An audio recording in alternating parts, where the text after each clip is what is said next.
Welcome to स्किलशाला। मैं हूं साहिल शर्मा और एमएस एक्सेल की लेक्चर सीरीज में अब हम पिक्चर्स के बारे में जानेंगे।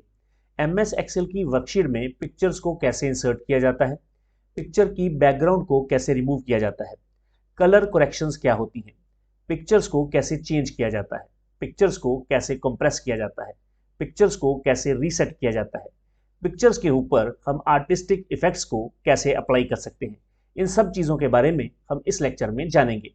तो चलिए इस लेक्चर को स्टार्ट करते हैं। पिक्चर को इंसर्ट करने के लिए आपको सबसे पहले रिबन में इस इंसर्ट टैब के ऊपर क्लिक करना होगा। जैसे ही आप इंसर्ट टैब पर क्लिक करेंगे तो इसके ग्रुप्स आपको शो हो जाएंगे। इसमें से जो सेकंड ग्रुप है जिसका नाम इलुस्ट्रेशंस है, यहाँ पर आपको फर्स्ट ऑप्शन दिखाई दे रही है जिसका नाम है पिक्चर। आप इस ऑप्शन के ऊपर क्लिक कर दें। जैसे ही आप इस ऑप्शन पर क्लिक करेंगे तो आप देखेंगे कि यहाँ पर इंसर्ट पिक्चर नाम का डायलॉग बॉक्स आपके सामने आ जाएगा। यहाँ पर वो फाइल्स एंड फोल्डर्स हैं जिनमें पिक्चर्स हो सकती हैं। आप अपनी पिक्चर को इनमें से सिलेक्ट करके यहाँ पर इंसर्ट कर सकते हैं। मेरे इस एपी नाम वाले फोल्डर में पिक्चर्स हैं। मैं इसके ऊपर डबल क्लिक करूंगा तो यहाँ पर मेरे सामने ये पिक्चर्स आ जाएंगी। इनमें से मैं किसी एक पिक्चर को सिलेक्ट कर लेता हूँ। जैसे मैंने इस एप्पल की पिक्चर को ही सिलेक्ट कर लिया। उसके बाद मैं यहाँ पर इंसर्ट पर क्लिक कर दूंगा। जैसे ही मैं इंसर्ट पर क्लिक करूंगा तो आप देखेंगे कि यहाँ पर पिक्चर इंसर्ट होकर आ गई है। जब मैं माउस के कर्सर को इस पिक्चर के ऊपर लेकर जाऊंगा तो ये कुछ इस शेप का बन जाएगा। अब मैं इसको लेफ्ट माउस बटन से ड्रैग करके बिल्कुल यहाँ पर ले आता हूँ। मैं इसको यहाँ पर ले आया हूँ। इस पर्टिकुलर पिक्चर के बॉर्डर के ऊपर आपको स्मॉल सर्कल्स दिखाई दे रहे होंगे। जब मैं माउस के कर्सर को इन स्मॉल सर्कल्स पर लेकर जाता हूँ तो मेरे माउस का कर्सर रीसाइज हैंडल में चेंज हो जाता है। आप इस रीसाइज हैंडल की हेल्प से अपनी पिक्चर के साइज को इंक्रीज या डिक्रीज कर सकते हैं। जैसे अभी मैं आपको करके दिखा रहा हूं। सिर्फ लेफ्ट माउस बटन को आपको प्रेस करना है और आपको इसको इंक्रीज और डिक्रीज करना है। ये देखिए, जब आप किसी भी पर्टिकुलर पिक्चर को इंसर्ट करते हैं तो बाय डिफॉल्ट यहाँ पर रिबन पर एक कॉन्टेक्चुअल टैब अपीयर होती है जिसका नाम है फॉर्मेट। इस पर्टिकुलर फॉर्मेट नाम की कॉन्टेक्चुअल टैब में आपको अलग अलग ग्रुप्स दिखाई देंगे। जैसे एडजस्ट ग्रुप है, पिक्चर स्टाइल्स है, असेसिबिलिटी ग्रुप है, अरेंज ग्रुप है और साइज ग्रुप है। साथ ही साथ इस पिक्चर के ऊपर आपको ये राउंड सी एरो भी दिखाई दे रही होगी। इस एरो की हेल्प से आप इस पिक्चर को रोटेट कर सकते हैं। जैसे अभी मैं अपने माउस के कर्सर से इसको रोटेट करता जा रहा हूं। ये देखिए, तो आप चाहें तो आप इसको जिस मर्जी एंगल पर रोटेट कर सकते हैं। तो अभी हम इसमें से इस पिक्चर को सिलेक्ट कर लेते हैं और इस एडजस्ट ग्रुप में से सबसे पहली ऑप्शन रिमूव बैकग्राउंड के ऊपर क्लिक करते हैं। देखिए, अभी इस पिक्चर की बैकग्राउंड कौन सी है? इस पिक्चर की वाइट बैकग्राउंड है। मुझे ये वाइट बैकग्राउंड नहीं चाहिए, तो मैं इस पिक्चर को सिलेक्ट कर लूंगा। रिमूव बैकग्राउंड के ऊपर क्लिक करूंगा। जैसे ही हम रिमूव बैकग्राउंड के ऊपर क्लिक करेंगे तो आप ध्यान से देखें तो इस पिक्चर का कलर मैजेंटा हो गया ना मैजेंटा कलर। मैं आपको जूम करके दिखाता हूँ। लेकिन अगर आप इस पिक्चर को ध्यान से देखेंगे तो आप देखेंगे कि यहाँ पर इस पर्टिकुलर पिक्चर में ये जो मैजेंटा कलर हुआ है सिर्फ उस पर्टिकुलर पोर्शन का हुआ है जो पोर्शन बैकग्राउंड में कवर हो रहा है, जिसको ये बैकग्राउंड मान रहा है। जिस जिस पोर्शन को इसने बैकग्राउंड समझा है ये उस पोर्शन को रिमूव कर देगा। लेकिन इस पर्टिकुलर केस में अगर आप देखें तो इसने इस लीफ को भी बैकग्राउंड में ही काउंट कर लिया है। लेकिन ये लीफ बैकग्राउंड का पार्ट नहीं है।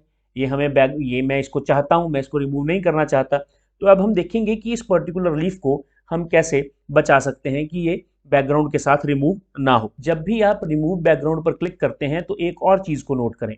वो क्या है? वो ये है, ये देखिए यहाँ पर रिमूव बैकग्राउंड। जब भी आप रिमूव बैकग्राउंड पर क्लिक करेंगे तो आपको यहाँ पर एक और टैब देखने को मिलती है जिसका नाम है बैकग्राउंड रिमूवल। पर इस पर्टिकुलर टैब में आपको दो ग्रुप्स मिलते हैं। एक का नाम है रिफाइन और दूसरे का नाम है क्लोज। इस रिफाइन ग्रुप में आपके पास दो ऑप्शन है। एक है मार्क एरियाज टू कीप, दूसरा है मार्क एरियाज टू रिमूव। यहाँ पर है डिस्कार्ड ऑल चेंजेस और यहाँ पर है कीप चेंजेस। हम इन चारों ऑप्शंस के बारे में, यानी इन दोनों ग्रुप्स में आने वाली चारों ऑप्शंस के बारे में अभी समझते हैं। अब जब हम यहाँ पर आएंगे तो यहाँ पर इन दो ऑप्शंस की बात करते हैं। यह है मार्क एरियाज टू कीप। अगर आपको लगता है कि इसने उन एरियाज को मार्क कर लिया है जो इसने रिमूव करने हैं, जो बैकग्राउंड का पार्ट है, और वो बिल्कुल ठीक है, आप इनको रिमूव ही करना चाहते हैं, फिर तो बहुत अच्छी बात है। लेकिन इसने कुछ ऐसे एरिया को मार्क कर लिया है मैजेंटा कलर में जिसको आप रिमूव नहीं करना चाहते, तो आप यहाँ पर मार्क एरियाज टू कीप पर क्लिक कर दें। जैसे ही मैं यहाँ पर क्लिक करूंगा और माउस के कर्सर को पिक्चर के ऊपर लेकर आऊंगा, यहाँ पर नहीं, पिक्चर के ऊपर लेकर आऊंगा, तो ये एक पेंसिल की फॉर्म में चेंज हो जाएगा। अब मुझे किसे बचाना है? मुझे इस पर्टिकुलर लीफ को बचाना है। तो मैं लीफ के ऊपर एक लाइन ड्रॉ कर देता हूँ। ये देखिए, मैंने लीफ के ऊपर लाइन ड्रॉ कर दी है। तो आप ध्यान से अगर देखें तो लीफ जो है वो यहाँ पर अब ग्रीन कलर का हो चुका है। ये देखिए, लीफ जो है वो ग्रीन कलर का हो चुका है, अब इसके ऊपर मजेंटा कलर नहीं रहा है ना। चलिए अब हम क्या करते हैं, अब हम यहाँ पर कीप चेंजेस के ऊपर क्लिक कर देते हैं। जैसे ही हम कीप चेंजेस के ऊपर क्लिक करेंगे तो आप देखेंगे कि आपको ये ग्रीन कलर का लीफ भी दिखाई दे रहा है। मैं इसको कंट्रोल Z करके फिर से दोबारा से, यहाँ पर ना एक ऑप्शन होती है रीसेट की इमेज की, आप यहाँ पर क्लिक कर सकते हैं। क्लिक करेंगे तो ये दोबारा से अपनी ओरिजिनल पोजीशन में आ जाएगा। चलिए मैं यहाँ पर रिमूव बैकग्राउंड पर क्लिक करता हूँ और यहाँ पर कीप चेंजेस पर क्लिक कर देता हूँ। तो आप देखेंगे कि यहाँ पर जो लीफ था वो जा चुका है, वो हमने बचा लिया था लास्ट टाइम। कैसे बचाया था, यहाँ पर मार्क एरियाज टू कीप पर क्लिक करके यहाँ पर लाइन ड्रॉ करके हमने इस लीफ को यहाँ से बचा लिया था। कीप चेंजेस पर क्लिक करेंगे तो आप देखेंगे कि बैकग्राउंड रिमूव हो चुकी है और ये लीफ जो है वो हमने यहाँ से बचा लिया है। ये एक बहुत सिंपल टास्क थी, लेकिन हर बार ऐसा नहीं होता है। इसकी बैकग्राउंड क्या थी, इसकी तो एक वाइट बैकग्राउंड थी और ज़्यादा से ज़्यादा लीफ के साथ दिक्कत हो रही थी। लेकिन कई बार ऐसी सिचुएशन भी आती है जहाँ पर आपको थोड़ी बहुत मेहनत करनी पड़ती है बैकग्राउंड को रिमूव करने के लिए। चलिए हम ऐसा करते हैं कि एक और पिक्चर को इंसर्ट कर लेते हैं। यहाँ पर इंसर्ट पर क्लिक करें, इंसर्ट पर क्लिक करने के बाद पिक्चर्स पर क्लिक करें। पिक्चर्स पर क्लिक करने के बाद यहाँ से हम कोई और पिक्चर भी ले लेते हैं। जैसे यहाँ से मैं इस बर्थडे की पिक्चर को ले लेता हूँ। इंसर्ट पर क्लिक करते हैं तो यहाँ पर ये एक बर्थडे की पिक्चर आपके सामने आ चुकी है। हम इसके साइज़ को थोड़ा कम कर लेते हैं, जैसे मैंने इसके साइज़ को कम कर लिया है। इस पिक्चर को सिलेक्ट करके रखें, उसके बाद रिमूव बैकग्राउंड पर क्लिक करें। जैसे ही आप रिमूव बैकग्राउंड पर क्लिक करेंगे तो आप देखेंगे कि इसने तो सभी एरिया को, पूरे के पूरे एरिया को मैजेंटा कलर में चेंज कर लिया है, ये देखिए। और ये इसने छोड़ा किसको है, किसको छोड़ा है इसने, इसने सिर्फ और सिर्फ केक को छोड़ा है। सिर्फ केक ही बचेगा, बाकी ये हैप्पी बर्थडे जो लिखा है या जो भी वर्डिंग लिखी है वो यहाँ पर नहीं बचेगी। यहाँ पर कीप चेंजेस पर क्लिक करें तो आप देखेंगे कि सिर्फ और सिर्फ केक ही बचा है, जो वर्डिंग इसके साथ थी वो वर्डिंग नहीं बची है। मान लीजिए आप बैकग्राउंड तो रिमूव करना चाहते हैं, लेकिन जहाँ जहाँ पर कुछ लिखा है, जैसे हैप्पी बर्थडे लिखा है, वो भी साथ में दिखाई देता रहे, तो उसके लिए इस इमेज को फिर से सिलेक्ट कर लें, रिमूव बैकग्राउंड पर क्लिक करें। रिमूव बैकग्राउंड पर क्लिक करने के बाद यहाँ पर मार्क एरियाज टू रिमूव और यहाँ पर है मार्क एरियाज टू कीप, यहाँ पर क्लिक कर दें। जैसे ही आप यहाँ पर क्लिक करेंगे तो आपके पास ये पेंसिल आ जाएगी। अब आप इसके ऊपर यहाँ पर जिस जिस पार्ट को भी बचाना चाहते हैं उसके आसपास आप ऐसे सर्कल लगा लें। ये देखिए थोड़ा सा मैं फास्ट कर रहा हूँ तो इसलिए जो है इस तरह से हो रहा है, अदरवाइज़ ये पहली बार में भी हो सकता है। ठीक है, जिस जिस एरिया के ऊपर मैं मार्क करता जाऊँगा वो पर्टिकुलर एरिया से मजेंटा कलर जो है वो हटता जाएगा। ये देखिए मजेंटा कलर ये इस ई से नहीं हटा है, इस ई से भी हटा देते हैं, इस कॉमा से नहीं हटा है, इस कॉमा से भी हटा देते हैं। मैं तो थोड़ा फास्ट कर रहा हूँ आपको समझाने के लिए, बहुत बढ़िया ढंग से नहीं कर रहा। हालांकि इस काम के लिए फ़ोटोशॉप और दूसरे सॉफ्टवेयर बेटर रहते हैं, एक्सेल का बेसिक काम ये नहीं है। ठीक है, फिर भी क्योंकि ये ऑप्शन आ रही है तो हमें इसको करना चाहिए।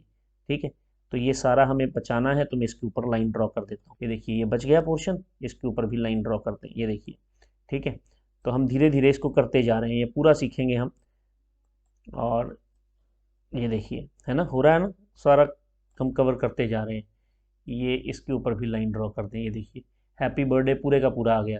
ये वाई थोड़ी सी नीचे से कट रही है, ये वाई को भी मैंने बचा लिया और इसको भी नीचे में लाइन ड्रॉ कर देता हूँ। ठीक है, और यहाँ पर ना एक लाइन और ड्रॉ करते हैं, अभी भी दिक्कत है इसमें। ठीक है, चलिए यहाँ पर ये भी हमें चाहिए है ना, इनके पीछे की बैकग्राउंड भी मैं चाहता हूँ तो मैंने इसको भी यहाँ से ऐसे कर लिया। ठीक, उसके बाद मुझे यहाँ पर भी लग रहा है कि ये सी और ई कट रहे हैं। ठीक है, इसके ऊपर भी मैंने जगह बचा ली है। ठीक है, तो इस तरह से इसके ऊपर भी बचा लें और जगह बचा लें। चलिए अब ठीक है, यहाँ सी और ई के ऊपर अभी भी दिक्कत है। ये देखिए थोड़ा सा और उड़ा दो उसको इस तरह से। अब मुझे और कुछ नहीं चाहिए, बाकी मैं सब यहाँ से उड़ाना ही चाहता हूँ। ठीक है, ये करने के बाद यहाँ कीप चेंजेस पर क्लिक कर दें तो ये देखिए सिर्फ हैप्पी बर्थडे बचा। हैप्पी बर्थडे के पीछे जो बैकग्राउंड लिखी है वो बची और ये जो यहाँ पर स्टार्स लगे हैं इनके पीछे की बैकग्राउंड बची है और कुछ भी नहीं बचा है। तो अपनी आप रिक्वायरमेंट के अकॉर्डिंग कुछ भी कर सकते हैं। तो मैंने दो इमेजेस की आपको बैकग्राउंड रिमूव करके दिखा दी और जिन चेंजेस को हमने रखना है और जिन चेंजेस को हमने रिमूव करना है दोनों चीज़ें मैंने आपको करके दिखा दी। यहाँ पर आप क्लिक करेंगे तो आप देखेंगे कि यहाँ पर मार्क एरियाज टू कीप भी है और मार्क एरियाज टू रिमूव भी है। यहाँ पर क्लिक करेंगे, इस एरिया को रिमूव करना है तो इसको सिलेक्ट कर लें, ये मैजेंटा कलर में चेंज हो जाएगा। मान लीजिए पहले आपको ये चाहिए था, अब ये नहीं चाहिए, तो आप इसके ऊपर इस तरह से लाइंस वगैरह ड्रॉ कर देंगे तो ये चला जाएगा। ठीक है, तो इस तरह से अभी हम पूरा नहीं गया है क्योंकि हमने अच्छी तरह से रिमूव नहीं किया है। ठीक है, तो अब मैं रीसेट करना चाहता हूँ पिक्चर को, यह मैंने रीसेट कर दी। रिमूव बैकग्राउंड पर एक बार फिर से क्लिक करें और यहाँ पर जो भी आप पिक्चर के ऊपर चेंजेस करते हैं और वो चेंजेस अगर आपको नहीं चाहिए तो आप यहाँ पर डिस्कार्ड इमेज पर क्लिक कर सकते हैं। उसके बाद कीप चेंजेस पर अगर आप क्लिक नहीं भी करेंगे, आप डायरेक्टली किसी भी सेल पर क्लिक कर देंगे तो फिर भी आपके जो चेंजेस आपने किए थे रिमूव बैकग्राउंड वाले, वो सारे के सारे चेंजेस अप्लाई हो जाएंगे। चलिए, अब इन दोनों इमेजेस की बैकग्राउंड रिमूव हो चुकी है। अब हम नेक्स्ट देखते हैं, यहाँ पर इसको इस साइड पे कर लें, इसको यहाँ पर रख लें। नेक्स्ट क्या है? नेक्स्ट है एडजस्ट ऑप्शन। एडजस्ट में आपको सबसे पहले मिलती है corrections, improve the brightness, contrast और शार्पनेस ऑफ द पिक्चर। यहाँ पर इस करेक्शन में आपको ब्राइटनेस अगर बढ़ानी है पिक्चर की, कंट्रास्ट बढ़ाना है, शार्पनेस बढ़ानी है, तो आप इसका इस्तेमाल कर सकते हैं। यहाँ पर क्लिक करें, यहाँ पर ये देखिए ये इसकी सॉफ्टन है और सॉफ्टन है और 50% है, ये 25% है, ये 0% है, ये 25% है और ये यहाँ पर 50% है। ये टर्मिनोलॉजी है पिक्चर्स के लिए, ठीक है। और इसके बारे में एक्सेल यूज़र को बहुत ज़्यादा पता नहीं होता है, लेकिन फिर भी आप अंदाज़ा लगा सकते हैं। ये देखिए यहाँ पर ब्राइटनेस -40% है, यहाँ पर कंट्रास्ट जो है वो -40% है, ब्राइटनेस -20% है, यहाँ पर ब्राइटनेस 0% है और कंट्रास्ट -40% है। आप यहाँ पर क्लिक करके देख सकते हैं और जो भी आपको ज़्यादा बढ़िया लग रही है उसको आप सिलेक्ट कर सकते हैं। देखिए यहाँ पर अगर आपको ये ठीक लग रही है तो आप इसको सिलेक्ट कर लें। रीसेट पर क्लिक करेंगे तो वापस पहुँच जाएंगे और बैकग्राउंड भी वापस आ जाएगी आपके जो ओरिजिनल पोजीशन, ओरिजिनल जैसे आपने पिक्चर इंसर्ट की थी। यहाँ पर क्लिक करेंगे। क्लिक करने के बाद जब इनमें से आपको कोई मान लीजिए ऑप्शन अभी पसंद नहीं आई है, आप अपना खुद का कुछ देखना चाहते हैं, ब्राइटनेस या कंट्रास्ट रखना चाहते हैं, तो आप पिक्चर करेक्शन ऑप्शंस पर क्लिक कर सकते हैं। जैसे ही पिक्चर करेक्शन ऑप्शंस पर क्लिक करेंगे तो फॉर्मेट पिक्चर की ये पेन आपके सामने आ जाएगी। वैसे तो इसमें बहुत सी ऑप्शंस हैं, लेकिन अभी हम पिक्चर करेक्शंस की ही बात कर रहे हैं। तो यहाँ पर शार्पन, सॉफ्टन, यहाँ पर प्रीसेट्स हैं, ये जो प्रीसेट्स हैं अलग अलग, इनका इस्तेमाल आप कर सकते हैं। यहाँ पर शार्पनेस है, इस शार्पनेस को आप बढ़ा सकते हैं, ठीक है। पिक्चर की शार्पनेस को बढ़ाया जा सकता है, पिक्चर की शार्पनेस को कम किया जा सकता है। यहाँ पर प्रीसेट्स हैं अलग अलग, ये देखिए।